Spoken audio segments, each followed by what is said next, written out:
সমুদ্রের ফেনা পরিমাণ গুনাহ মাফ হবে একটি দোয়ায়।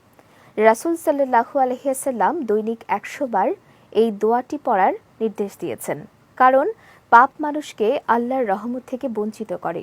আর এই দোয়া আমল করলে এটি মানুষকে পাপমুক্ত করে জাহান্নামের আগুন থেকে তাকে রক্ষা করবে। বিস্তারিত ডেস্ক রিপোর্টে। একবার সশস্ত্র যুদ্ধ থেকে প্রত্যাবর্তনকালে নবী করিম সাল্লাল্লাহু আলাইহি ওয়াসাল্লাম সাহাবায়ে কেরামকে বললেন, দেখো, আমরা ছোট যুদ্ধ থেকে বড় যুদ্ধের দিকে প্রত্যাবর্তন করছি। রাসূলুল্লাহ সাল্লাল্লাহু আলাইহি ওয়াসাল্লাম ছোট যুদ্ধ বলতে বুঝিয়েছেন তলোয়ার, বল্লম, তীর অর্থাৎ সশস্ত্র যুদ্ধকে, যে যুদ্ধে মারামারি ও খুনোখুনি হয়।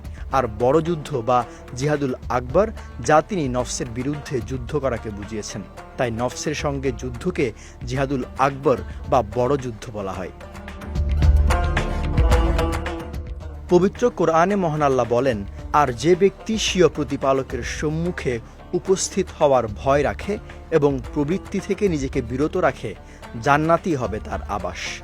হযরত আবু হুরায়রা রাদিয়াল্লাহু তাআলা আনহু থেকে বর্ণিত, রাসূল সাল্লাল্লাহু আলাইহি ওয়াসাল্লাম বলেছেন, জাহান্নামকে ঘিরে রাখা হয়েছে আকর্ষণীয় কাজকর্ম দিয়ে, আর জান্নাতকে ঘিরে রাখা হয়েছে নিরস কাজকর্ম দিয়ে।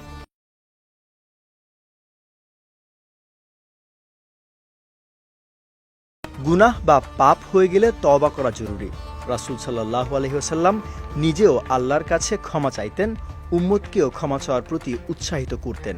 হাদিসে এমন একটি দোয়ার কথা বর্ণিত হয়েছে যা সমুদ্রের ফেনা পরিমাণ গুনাহও মাফ করে দেয়। রাসূল সাল্লাল্লাহু আলাইহি ওয়াসাল্লাম বলেছেন, যে ব্যক্তি দৈনিক ১০০ বার এই দোয়া পড়বে, তার গুনাহসমূহ যদি সমুদ্রের ফেনার মতো বেশি হয়, তবুও তা মাফ করে দেয়া হবে। দোয়াটি হলো সুবহানাল্লাহি ওয়া বিহামদিহি, অর্থাৎ আল্লাহর পবিত্রতা বর্ণনা করি তার প্রশংসার সাথে। বিজয় টিভি নিউজ ডেস্ক।